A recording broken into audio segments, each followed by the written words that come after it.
मीन राशीच्या जातकांना मानसिक आणि भावनिक दृष्टिकोनातून शांती या आठवड्यात अनुभवायला मिळणार आहे. तुमचे विचार अधिक स्पष्ट आणि शांतीपूर्ण होतील. तुमच्यातील कल्पकता आणि संवेदनशीलता या आठवड्यात वृद्धी होणार आहे, जे तुमच्या कामामध्ये नवीन दृष्टिकोन आणू शकतात. पण काही वेळा तुमच्या भावनांचा प्रभाव तुम्हाला गोंधळात टाकू शकतो, त्यामुळे शांत राहा. तुमच्या कामकाजात चांगली प्रगती होईल. सहकार्य आणि टीमवर्क महत्त्वाचे राहील. काही नवीन संधी तुम्हाला आकर्षित करतील, पण निर्णय घेताना सावधगिरी बाळगा व त्यातील तज्ज्ञ व्यक्तींचा सल्ला घ्या. लहान प्रवास किंवा व्यवसायाच्या संदर्भात काही बदल होऊ शकतात, त्यामुळे योग्य नियोजन करा. तांत्रिक ज्ञान वाढवण्यावर लक्ष केंद्रित करा.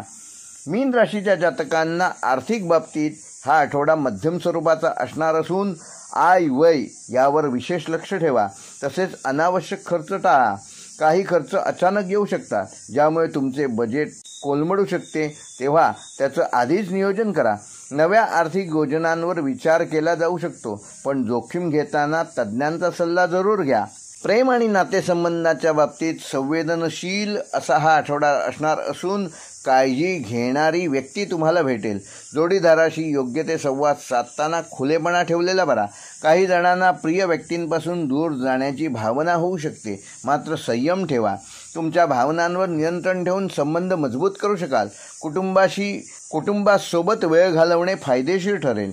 आरोग्याच्या बाबतीत मीन राशीच्या जातकांना हा आठवडा मध्यम राहणार असून मानसिक तणाव किंवा शारीरिक थकवा जाणवू शकतो. नियमित व्यायाम आणि विश्रांती महत्त्वाची आहे. भावनात्मक ताणतणावापासून स्वतःचा बचाव करण्यासाठी ध्यान किंवा योगाचा सराव करा. पाणी आणि आहारावर नियंत्रण ठेवा. मीन राशीच्या जातकांना ह्या आठवड्याचा उपाय येत्या सोमवारी दुर्गा चालीसा ह्याचं एकदा पाठ करा. सफेद रंगाचे वस्त्र शक्यतो आठवड्यावर परिधान करा. पाण्याच्या स्रोताला शुद्ध करा आणि जलदान करा. मीन राशीसाठी या आठवड्याचे शुभ दिवस आहेत सोमवार व शुक्रवार.